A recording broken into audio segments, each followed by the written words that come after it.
different experiences, and it shows how much the role of the teacher and how much it can impact child's education and the way he behaves. And also, in EduARTES, we teach 4 different subjects, which all have something important about themselves. A whole child needs everything: math, art, music, and that's why we're trying to provide as many subjects as possible for students to be well-rounded and know everything a little bit of each subject. So finally, what does the ribbon represent? So it represents the holistic characteristics that a person maintains. So it's that creativity that you have with all these subjects that you learn. Because in drama, you don't only learn, well, we'll go more in depth, but holistically, we'll just figure out that when you're in drama, you can express yourself a little bit better. And that's just only one class. And for example, and it can also help your public speaking. And which today, we take MUN and all these other things, but when you're a child, it's an easy way in a soothing manner, in which by the same time as helping yourself maintain a good public speaking, having fun and collectively working together. So connecting it between the pens and the papers and the chocolate, well, that symbolizes connecting everything together, as my friend said, because what's important about this is to see how each one of them is connected. It's hard to explain, but what I'm trying to say is that without these, you won't be able to pursue any other job in the future. So if you don't have public speaking, what are you going to work on? If you're going to try to do, for example, business, you won't be able to. And if you have creativity and you want to innovate a product, you won't be able to, because you won't be able to think of new things to create. So the thing is, when you're putting everything together, you're molding everything that the teachers give, since preschool up to senior year. Every single teacher that you go through has molded your personality and characteristics. And this is very important, because every teacher has different perspectives from everything, and from there you judge from your roots and your family, and you come to consensus in what you can believe. Alright, so we found a quote that we think expresses what exactly we're trying to accomplish for our project, which is, "The whole purpose of education is to turn mirrors into windows," by C.J. Harris. Okay, so as we teach kids in the public school, our goal is not necessarily to put as much information in their heads, but to open their minds, to make them more optimistic about learning, for them to realize that studying is fun, and that while they're studying, they can actually do something beyond this. After they finish school, they can pursue their favorite job, something they really want to.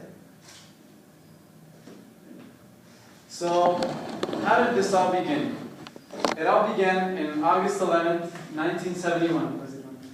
This started in the military regime of Medici in Brazil. So he wanted to invest as much money as he could into the military. So what he did is he cut the arts program in Brazil, and giving the students eventually a more subjective teaching, only learning what they needed to pursue a career. So for example, you're going to take the vestibular in Brazil, so they only taught the mathematics, Portuguese, the native language, and history. And so the children grew up into being a little, just not being able to be themselves and just having a boring day. And that's very different from what we've had. And yeah, so today, in 2008, fortunately, the law has been renewed, and the government of Brazil kind of woke up as to see that their children weren't having a good education without the arts.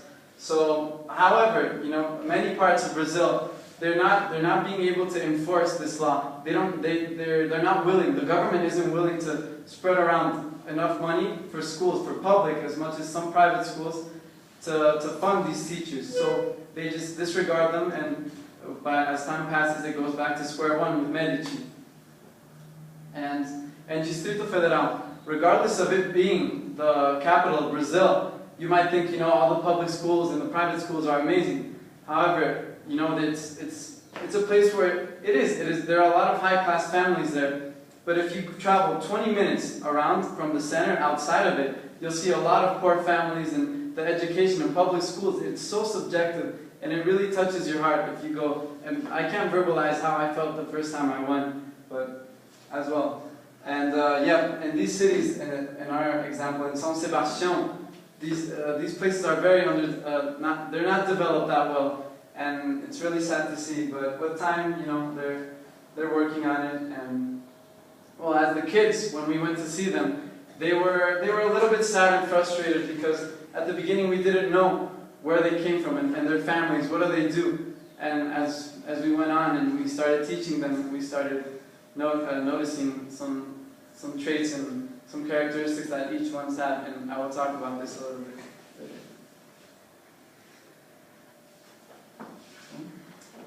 Alright, so art's importance. When you find out who you are through your art represents you. And it's with that you can just know thyself. And in art, you always have to be creative, come up with new ideas, original ideas, your own stuff, and put it into your artwork. And artwork plays a crucial role in your logical thinking, your movement, your language, and the way you interact with other people. And you have to be responsible. When, let's say if you're in drama, you have to memorize your script on time. You have to, if you have an art project, you have to hand it in on time. And it's team building because you work together. Let's say in music, you're playing a song together, and you're all working together to make the song as best as possible, make everything sound as best as possible, helping one another out if they don't understand something. It helps boost your self-esteem because through your artwork, when you become proud of your artwork, you love, it's what you're doing, it represents you. And that's slowly builds up your self-esteem. And as well as confidence a little bit in drama, for example. You know, I know some of you guys took drama class, of course, and when you're afraid, you know, and you know you can do something good, but you're just sitting down and you can't find that courage to just stand up and express yourself. So as time passes by, you eventually find that you have a friend, or you know, you get support from your family, and you find that spark, and then from there you start building on and who you are. And that's what we're trying to teach these kids. And the children who draw pictures of stories they have read improve their reading comprehension and are more motivated to read new materials. D.Z. Stevenson, 2002. It shows people think that like academics are and the arts are separate, but they can also be connected. And I mean, kids have fun doing drawing things, and while they're having fun, they can understand what they're reading. Okay, as I said before, our goal is not to have our students memorize their books, but to learn from fun and experience what they're studying about. And we hope that this way they will understand what they're learning about and they will study it for longer. Alright, so in depth of our project. First we're going to start about how it affects Jin and how it started. So in Jin, we work for education for all. So we believe that every child is being born, they have the right to be able to have the arts, to be able to have one of these classes to express themselves and find themselves, as I've said before. And a quote that we created was that childhood is the cradle of our emotions that will be reflected throughout our lives. So if you're young and you don't have one of these classes, or you don't have any extracurricular activity that represents yourself, that indicates who you are, then it's very difficult to become a very sociable person in the future. And as well, we'll speak on every subject and how it affects these kids.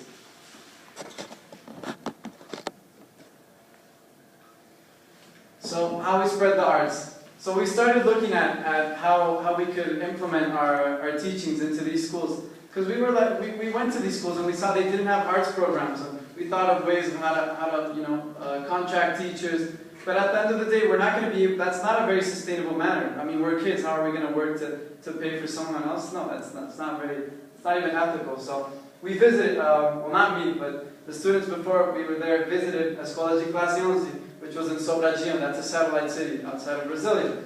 And when they went there, they went with the basic classes, art, music, and drama.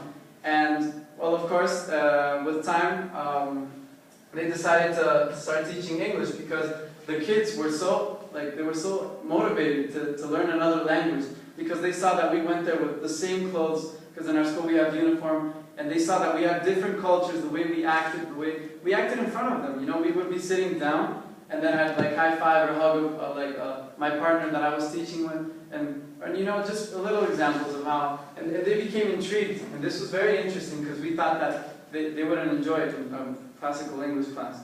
So, starting with English, as I said, we implemented it in the project last year due to demand, and we teach it to 5th graders mostly. So we were looking to teach smaller kids, but however, we thought it would be better to teach the 5th graders because we saw that they're a little bit more understanding in the subject, and the language is easy. We don't want to confuse their Portuguese with the English just yet, because if it's too young, then it will completely mix up both languages, and we don't want that. So as I said before, cultural diversity, and well, the kids are super psyched for the World Cup, and they want to go to the Distrito Federal to talk with the foreigners and interact. So I mean, and a couple of kids, that was their dream. They want to meet these people. They want to meet you guys. They want to be able to talk to people that aren't from Brasilia. And music. I taught music last year, and it was one of the most interesting classes. First, we started with the 3rd graders, and this is a big mistake, but we learned from it because these kids have like small fingers, so their fingers couldn't couldn't complete the whole, and they couldn't, yeah. So then we went to 4th and 5th graders, and they started loving it. We first taught them the pentatonic scale and some basic songs such as Hot Cross Buns, and this song was just very intriguing, which was Atirei o pau no gato. Does somebody know what this means? What this means in Portuguese? No?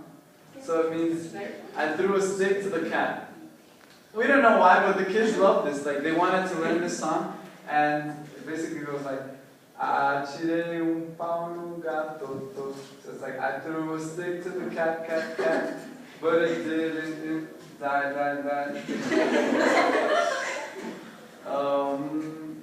Yeah, and then the grandmama went, and she became astonished. I don't know. And it's really weird, but that's just, imagine how we feel about this song and how the kids think this is really cool. You know? It's just part of their culture and what their parents... This song is pretty old, by the way.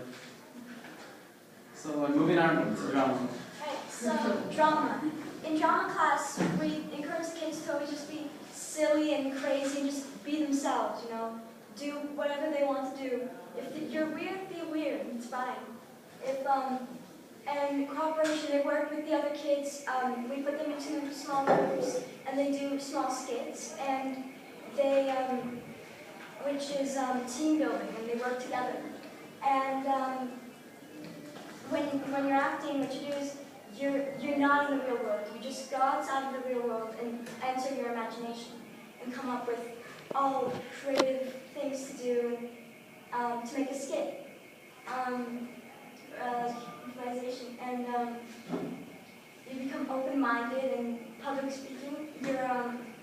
When you're acting, you're really putting yourself out there for the whole world to see, and that's.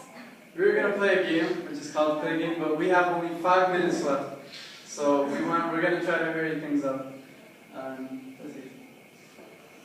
Okay, so we provide arts to 3rd graders, and in arts we try to teach kids different methods of drawing, but also they experience with different materials like paint, color pencils, and markers.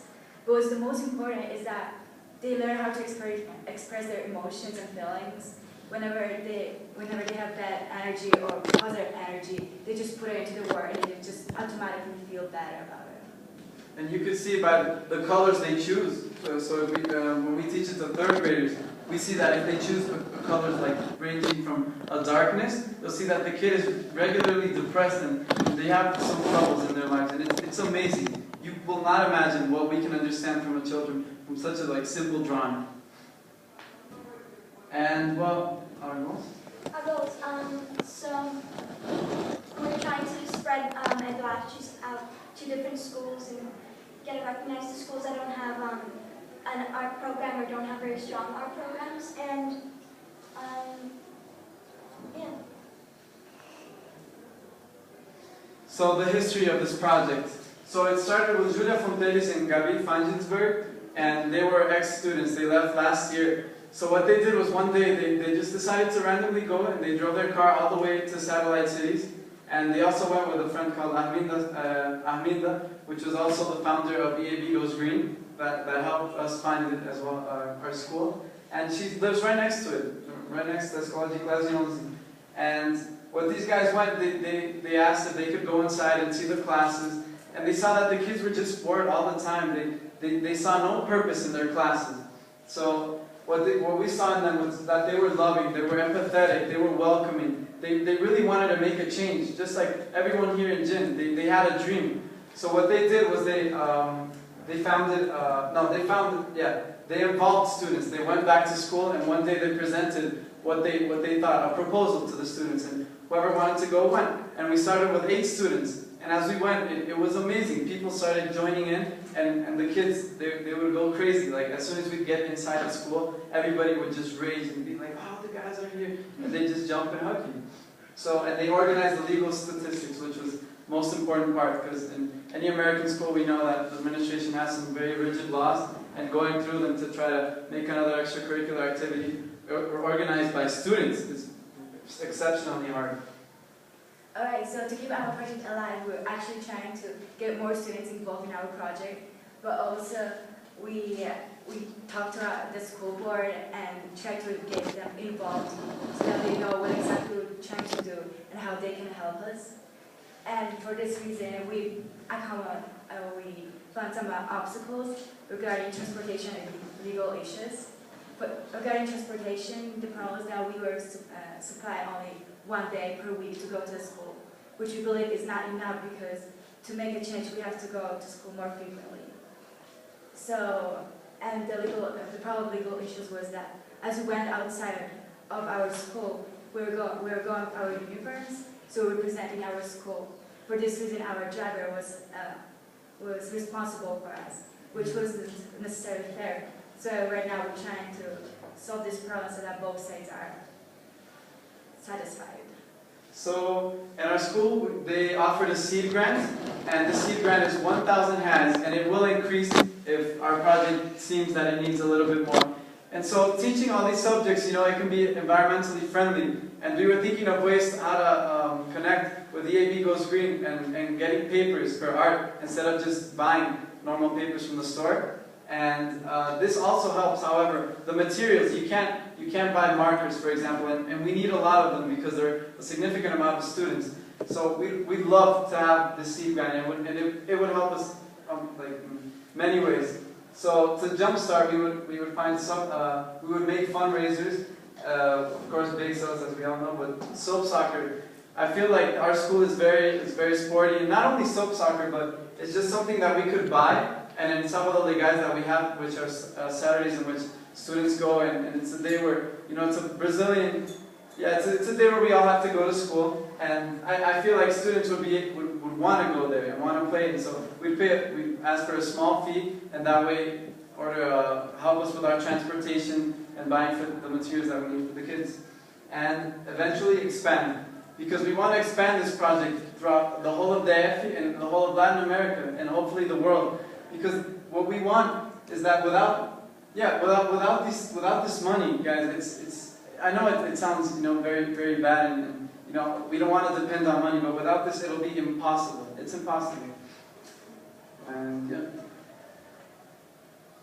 So a couple of obstacles that we focus, as I was saying with art, there's these kids, they come from different families, and these families, they have different ethics and principles and values that they teach these kids and their jobs. And throughout our classes, which we have only 1 hour a day that we go, we see that these kids sometimes are depressed or they seem kind of isolated in some days. And it's because some of their parents have very mean jobs. For example, some are cocaine dealers, or some beat their wives, and they just go to soccer games, and it's very sad. You guys can imagine how it is. And the stress that they accumulate, they just take it off on their kids, and then they come to us, and we try to think of ways of how to help them. And I'm sure you guys try to, like, what would you guys do? I mean, it's really difficult for us, because the only thing we can do is try to tell them how they can bear the problem and go reach for help to school. So, and it's very hard, but with these subjects, we try to lighten their day up and give them a focus on why they're educating themselves, give them a purpose of how, with happiness, they'll maybe have hope as to what they can pursue. A lot of these kids wanted to do, they wanted to be vets, but they didn't really believe in it. But with these, they're like, yeah, man, I feel like I'm going to do great. And you know, it's unfortunate, but we had a couple of videos, and it would be really good to show you, but we couldn't bring them this year. Yeah. And so to wrap up, we have a couple of quotes that we had, and I'll volunteer to read some of these. Yes. Do not underestimate the power of the arts. Claudia Suchi. Yes. Sounds really smart. So, another? Someone would like to read? Yeah. Jamie, you want to read that? Without the theater, I would not be the same person I am today. Samuel Wu. All you need is disposition, dedication, and most importantly, love. Nunca la acabo.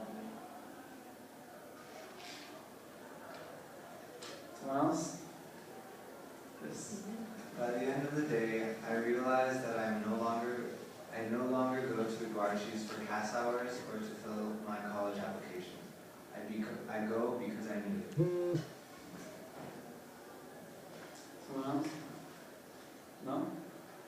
So, we are for one seat in the dry garden of arts. Join us to regenerate this vital area to society. So, guys, as to wrap up this, I think that this project is essential for kids. And if you would see the development of the kids we taught from grade 3 that are now in grade 5, these kids have a vision in life. And they want to go out of their comfort zones into the center of DF. They want to look for different things. They're super excited about living. And as if they were in 3rd grade, these kids seemed lost. They had no clue what they wanted in life. And then the 5th graders, as the first year we taught, these kids, like, as well, they were kind of lost. But when they left, they felt a little bit more comfortable, but they weren't at that stage. And that shows that how it's very important to have these when you're young. Because the younger you are, and you have these, and you can express yourself, and you can play and have fun and just do stupid things, it will help you. And it will help you find yourself in the future. Well, that's our project. Thank you very much.